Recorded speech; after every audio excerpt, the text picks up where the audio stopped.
plaintiff, Bria Gibson, started dating the defendant while he was incarcerated. But a month after he was released, their relationship went downhill due to his cheating and lying. Bria's suing her ex today for wrecking her vehicle. Defendant Anton Mathis says he grew up with a single mother and 3 older brothers, and eventually he turned to the streets. Anton claims since his last incarceration, he's been trying to turn his life around. But he insists the accident in Bria's Jeep was not his fault. All rise. This court is now in session. The Honorable Judge Greg Mathis presiding.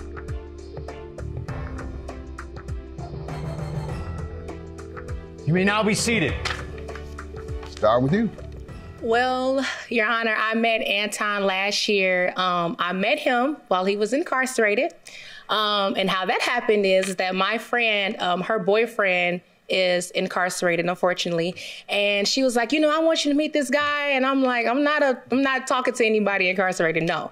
But when he jumped in the camera, he's like, hey, I feel like I know you. And I'm like, I feel like I know you too. So that's how it started. So he was like, you know, I would love to do a visit with you, you know, just for us to, a video visit. Yes, a video visit call. So that evening, we video visited, and it was just history from there. We started talking every day, all day, getting to know each other. Come to find out, I know a lot of people that he knows. I'm really good friends with his cousin. So it was just that he was familiar to me, which that's what made me talk to him in the first place. That's what. How did things go? They were amazing while he was incarcerated. Talking every day, as I stated before. Meeting some of his friends, getting to know his friends on the inside, getting cool with them. I was putting money on his books, which he didn't ask me to though, but because I was starting to fall for him. Because it was a friendship first, and then feelings started to develop over time. So I just wanted to make sure that he was straight while he was in good hands, you know, while he was in there. So I was buying him books, and then they sent him away for a while. So then we started writing letters for a minute. We had like a little book club going on. Like, it was just really, honestly, a good time, really. And then everything had just So happened. how long was he on the inside while you all were dating? 5 to 7 months, 5 to 7 months, yeah. Okay. And you all talk regularly, and when he came out, how did that go? Judge Mathis, it was amazing. Like, the first day he got out, he skipped outside those doors, literally skipped. Like, he skipped outside the doors. My best friend was with me because I picked him up. It was her and I. And he came out, gave me the biggest hug, the biggest kiss. And I just felt like, oh, yeah, this is going to be my husband, right? So that first month, like, everything was great. I helped him get on his feet, his license back, made sure that he was good on his wardrobe, you know, just getting his stuff in order, doing his resumes, applying for jobs. You know, he ended up getting the job right away, which was absolutely amazing. Making sure that he was getting to work. Like, I just wanted to see some good come out of his situation, and I wanted to be the one to help him and support him. So it was great for about a month, and then that's when everything just started going down. What started going wrong? The cheating, the lying, just lying about cheating. Yes, well, lying they about go together. cheating. Oh, you don't have to say both. Just say one. Well, right, by definition, they're a liar if they cheat. That's true. So the cheating, just hanging around different crowds that he really shouldn't be hanging around. Like what? Like just being in the street. Doing what? God knows. What do you mean hanging around? What was wrong with the crowds that he hung with? Like, I feel like, so this is from my personal point of view, I feel like the crowds that he were hanging around were like using substances that they had no business using. Now, I don't have proof or anything of this, but they were getting high. What they got to do with him? Right. But I feel like don't hang around that crowd if you don't do that anymore. Because if you don't do that, then why do you need to be around the crowd? Other reasons. There may be other reasons to be around them. People pass judgment and suggest who should be with who. You're kind of placing your values on others. You don't have any habits that people don't want to be around you about? You don't have any habits? You're perfect. I'm not perfect. Well then, whatever your imperfections are, what do people say? I don't want to be around her. That's my point. I'm just giving you a little advice, insight, and for viewers, don't deny your people because of their personal shortcomings. Protect yourself. I absolutely say protect yourself from people whose lifestyle might harm yours. So yes, but I don't believe it. That's my values. He grew up in the street, no doubt. Hope you did. Hope you ain't go to prison and you were squared. So he probably knew something about it. You're telling him, don't go back and associate with anybody you've known in the past. I don't agree with that. Don't associate with felons. Because when I came from the little 9-month piece I did in the county jail, ain't know nobody but felons. So you want him to just come home and sit up under you? That's what you wanted. You wanted him to sit up under you. No, don't you go there. Okay. No, he wasn't that. So let me hear from you, because I know you can't do that. Let me hear from you, sir. You came up in what part of town? Where? Gary, Indiana. Oh, my goodness. Go ahead. Yeah. Tough. Yeah. You got in a lot of trouble, in and out, or what? Yeah, I mean, I grew up with a single mother, 3 older brothers. I played ball in high school. I played ball growing up. And I took to the streets. And 2014, I caught a case. And after catching that case, while I was out on bond, I started working full time. I was working with kids in the community. I was coaching Pop Warner football. I was coaching bitty basketball. And I turned my life around. But in 2017, they sentenced me. I had to go do my time. And it set me back, you know? When I came from the little 9-month piece I did in county jail, ain't know nobody but felons. So you want him to just come home and sit up under you? That's what you wanted. You wanted him to sit up under you. No, don't you go there. Okay. No, he wasn't that. Defendant Anton Mathis is being sued by his ex-girlfriend, who claims Anton took her Jeep to another woman's house and ended up crashing the vehicle. What do you think of what she's saying about you all experiencing problems because you wanted to go back to the hood and see your people? I mean, we grew up in 2 different households, so, the way she came up and the way I came up, yeah, you know. You wouldn't have many friends, right? Everybody I know. Yeah, same with me, as we speak. Same with me, as we speak. I don't have a whole lot of friends outside my Detroit guys. Yeah. I don't trust many other people, number one. And number two, that's where my bond is. I am proud to hear how she helped you get on your feet and you took advantage of it. I'm also proud to hear, ma'am, that you gave a brother an opportunity who had made a mistake. And I applaud you for it because a lot of sisters discriminate against black men, or they turn their back on black men who have made mistakes in their past. Even though that person can recover, just imagine if Linda turned her back on me. And I was a thug when I met her. And suppose she had turned her back on me. Nonetheless, she helped me change my life. She made me a productive person. You did the same for him. And so I applaud you for that. Not many sisters are willing to do that. All right, let's move on. What does he owe you the car and emotional distress for? So when he got into the car, accident on February 7th.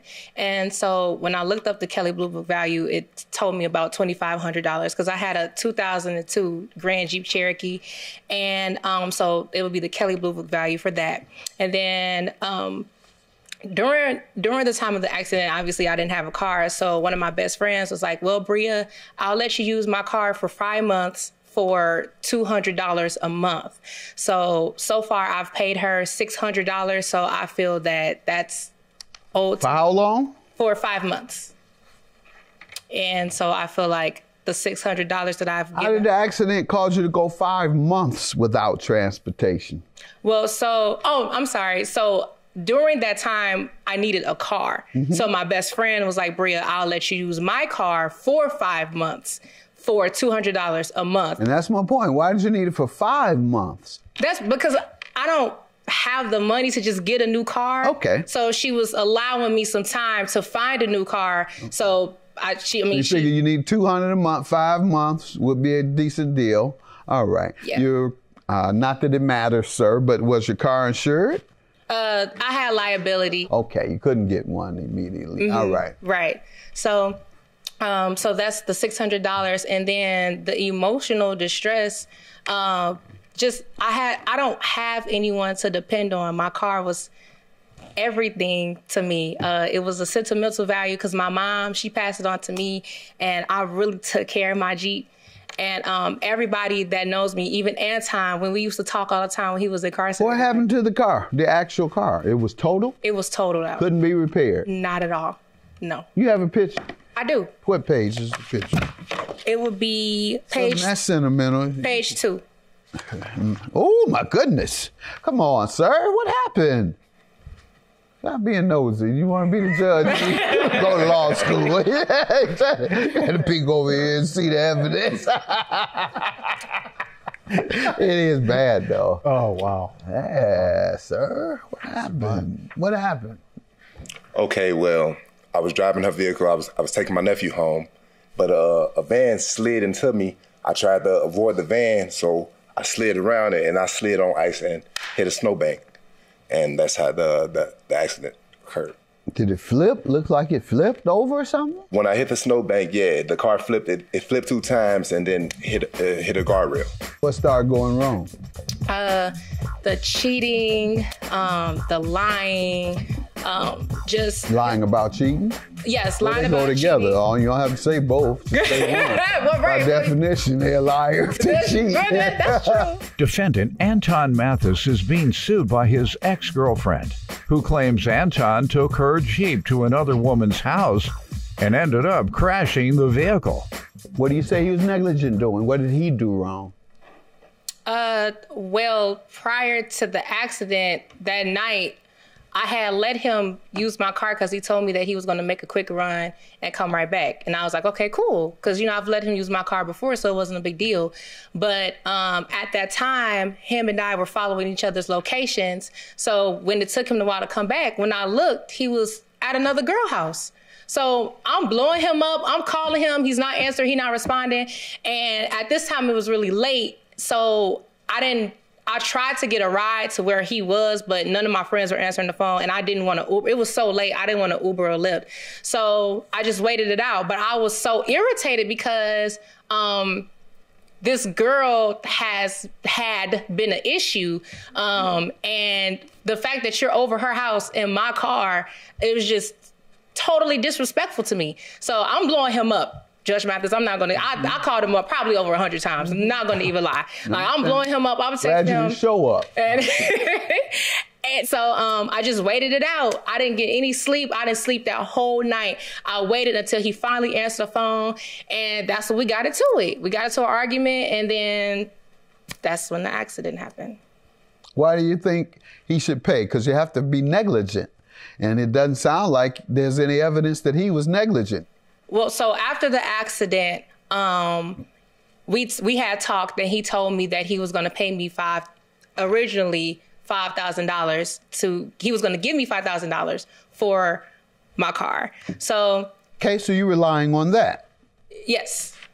So then time's passing. I'm not hearing anything. He's not. I'm like, okay, Anton, well, let's try to do some type of payment plan. He's like, okay, well, I'll do it soon. And it's just time is keep passing. And at this point in time, I wasn't working. So not only do I not have a car, but I don't have a job either. And I can't get a job without any reliable transportation. And you're relying on that money to come so that you can get reliable transportation, the money he promised you. Yes. All right. So let me go ahead and rule.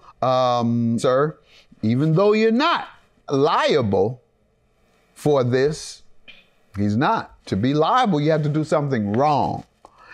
On the other hand, your promise is not enforceable because a promise is not enforceable until the gift is made. You can't take a gift back, but if you promise a gift and never give it, the person can't sue you. I can't sue a person for promising me a gift. So really, you have no claim for him promising you a gift. A couple of exceptions to that is what we call in the law promise. See, I ain't all foolishness. Y'all learning something here. Promissory estoppel. You relied on his promise to get you in better shape. You relied on that promise. And when that promise didn't come through, messed her up. So even though it was a promise of a future gift, that's what you said to her, because you didn't owe her. So you were just saying, I'm going to give you some money as a gift because it's the right thing to do, and I want to be helpful to you. Then you could have said, I changed my mind about that gift. I just thought about it. I changed my mind. Call you back a week later. I changed my mind. I don't want to give you that gift. You can change your mind about gifts. Unless a person has relied on it, it's called relying on it to your detriment.